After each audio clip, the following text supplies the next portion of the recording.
Hola, ¿qué tal, profe? Buen día. Mi nombre es Eric Daniel Trujillo Argüello, alumno de la carrera en Sistemas Computacionales, los días domingo en la Universidad del Sur. Eh, este tema habla sobre los lenguajes fuente, lenguaje objetivo, lenguaje anfitrión y la estructura lógica de un compilador. Pero primero que nada, antes de entrar de lleno a los temas, quisiera dar como principio la definición de un compilador. ¿Qué es un compilador? Un compilador es un pequeño programa informático que se encarga de traducir, compilar el código fuente de cualquier aplicación que se esté desarrollando. En pocas palabras, es un software que se encarga de traducir el programa hecho en lenguaje de programación a un lenguaje de máquina que pueda ser comprendido por el equipo y pueda ser procesado y ejecutado por este. Un concepto un poco más elaborado es el siguiente. Un compilador es un programa que convierte o traduce el código fuente de un programa hecho en lenguaje de alto nivel a un lenguaje de bajo nivel, lenguaje máquina. Las partes fundamentales que pues tiene un compilador básicamente son dos. Se llama el front-end y el back-end. Estas partes se complementan para lograr el objetivo del compilador. Eh, para empezar, el front, por ejemplo, es la parte del compilador que interactúa con el usuario y por lo general es independiente de la plataforma en la que se trabaja. Se encarga de realizar el análisis de código fuente, a compilar y a verificar que éste sea válido, así como también genera el árbol de derivación y rellena los valores en la tabla de símbolos. Y por su contraparte, el backend, esta parte pues es la encargada de generar el código en formato de máquina. O sea, trabaja prácticamente directo con la máquina a partir del trabajo hecho en el front-end. Pues bueno, una vez que sabemos qué es un compilador y cuáles son las partes fundamentales, pues ahora sí podemos ir a nuestro tema principal que se llama lenguaje fuente. Un lenguaje son programas, un lenguaje de programación son los conjuntos de vocablos, sintaxis y reglas semánticas que definen los programas del computador. El código fuente no es otra cosa más que un texto escrito simple, un texto similar al que genera cuando se usa el bloc de notas de su sistema Windows. El texto plano, es decir, sin formatos rigurosamente ceñidos al vocabulario y a las reglas semánticas y de sintaxis propias del lenguaje elegido por el programador. Los ordenadores, ya sean PC domésticos, modernos móviles u ordenadores para la industria o la ciencia, trabajan con un sistema binario: encendido, apagado, cargado, no cargado, 1, 0.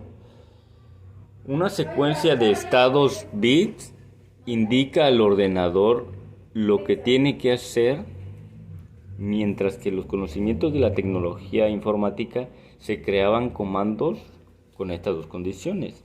Hace tiempo que se ha pasado a escribir aplicaciones de un lenguaje de programación legible por los humanos. Por esto puede sonar un poco raro a priori,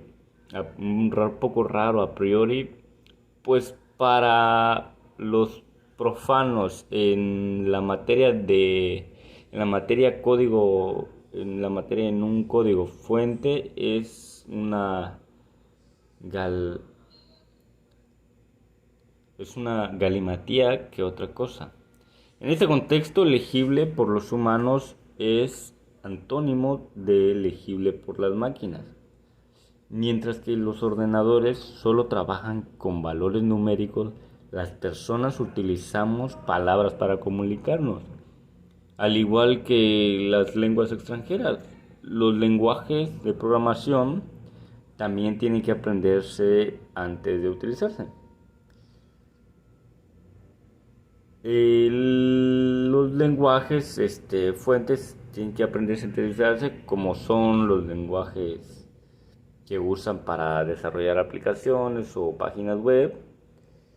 Pues como bien sabemos, tenemos que aprender antes de meternos en algo que pues, no conocemos. Como su segundo punto, en el lenguaje objetivo, los lenguajes de programación son lenguajes objeto del metalenguaje en el que su especificación está escrita. En informática esto se refiere como el lenguaje de especificación. La notación de Backups NOR fue uno de los primeros lenguajes de especificación. Cuando los compiladores están escritos, emplean sistemas como Lex y Jack. Las reglas que el programador escribe parece una especificación formal, pero se considera una implementación en vez. Muchas implementaciones de lenguaje de programación no son estrictamente lo mismo que su especificación, añadiendo características y haciendo decisiones del diseño independientes de la implementación. El lenguaje objetivo en este contexto es sinónimo de lenguaje. El lenguaje objeto es sinónimo del lenguaje objetivo.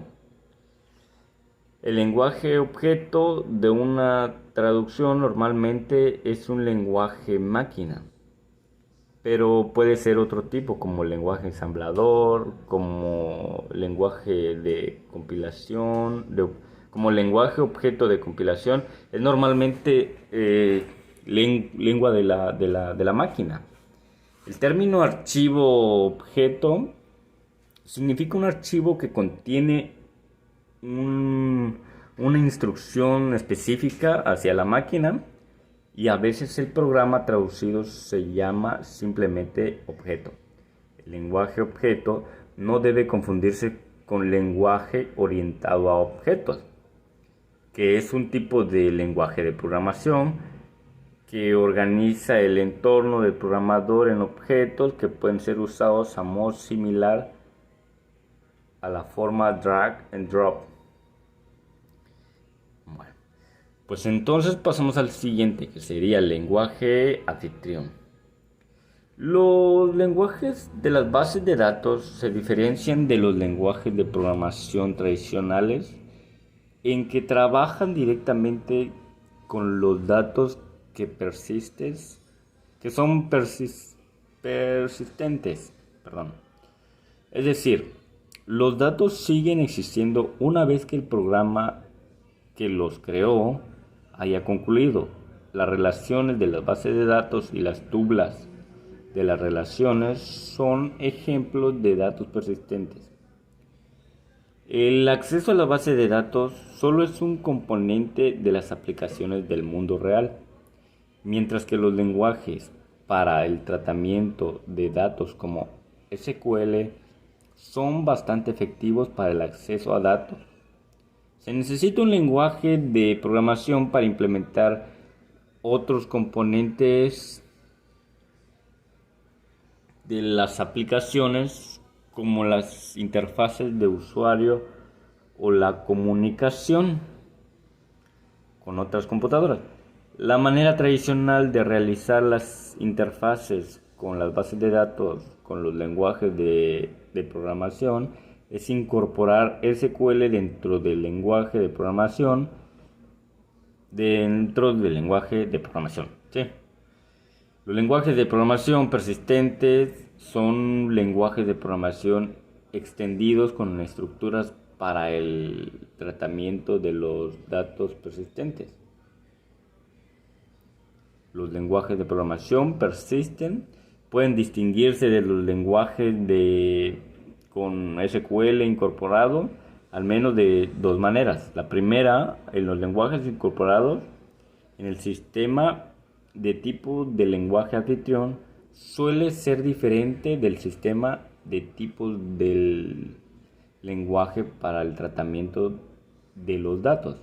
Los programadores son responsables de la conversión de tipo entre el lenguaje anfitrión y SQL. Hacer que los programadores lleven a cabo esta tarea presenta varios inconvenientes. El código para la conversión entre objetos y tuplas opera fuera del sistema de tipos orientados a objetos y por lo tanto tiene más posibilidad de presentar errores no detectados. La conversión en base de datos entre el formato orientado a objetos y el formato relacional de las tuplas necesitan gran cantidad de código. El código para la conversión de formatos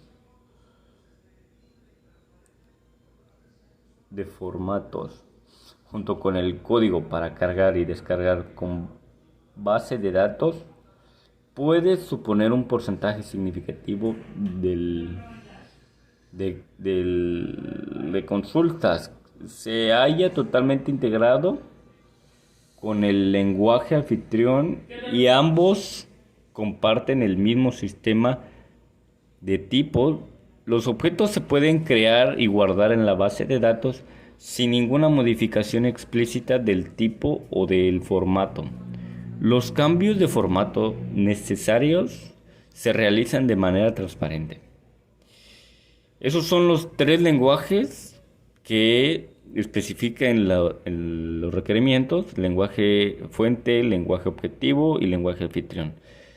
A continuación, el siguiente tema sería la estructura de un compilador que habíamos tomado hace un momento. Hasta este punto hemos tratado al compilar como una caja simple que mapea un programa fuente a un programa destino con equivalencia semántica. Si abrimos esta caja un poco, podemos ver que hay dos procesos en esta asignación: análisis y síntesis. La parte del análisis divide el programa fuente en componentes e impone la estructura gramatical sobre ellas. Después utiliza esta estructura para crear una.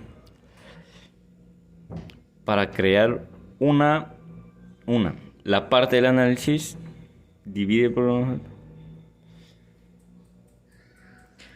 para crear una representación intermedia del programa fuente.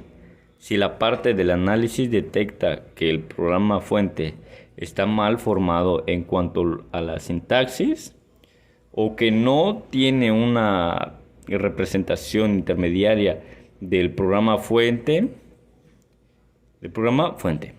si la parte del análisis detecta que el programa fuente está mal formado cuando la sintaxis que no tiene una sobre el programa fuente, que tiene una semántica consciente, entonces debe proporcionar mensajes informativos para que el usuario pueda corregirlo. La parte del análisis también recolecta información sobre el programa fuente y almacena en una estructura de datos llamados tabla de símbolos, al cual se pasa junto con la representación intermedia a la parte de la síntesis. La parte de la síntesis construye el programa destino deseado a partir de la representación intermediaria y la información en la tabla de símbolos. A la parte del análisis se llama comúnmente el front-end, que hace unos momentos expliqué qué era su función, cuál era una de las funciones del front-end. La parte de la síntesis, probablemente la traducción. Y probablemente la traducción a la máquina es el back-end. Si examinamos el proceso de compilación con más detalle, podremos ver que opera una secuencia de fases, cada una de las cuales transforman una representación del programa fuente en otro. Yo tengo una imagen que se muestra una descomposición típica de un compilador en fases. La práctica practica varias fases y pues este ejemplo lo voy a describir como sería. El primero, la primera fase sería el flujo de caracteres. De ahí sería el analizador léxico, el flujo de tokens, analizador sintáctico,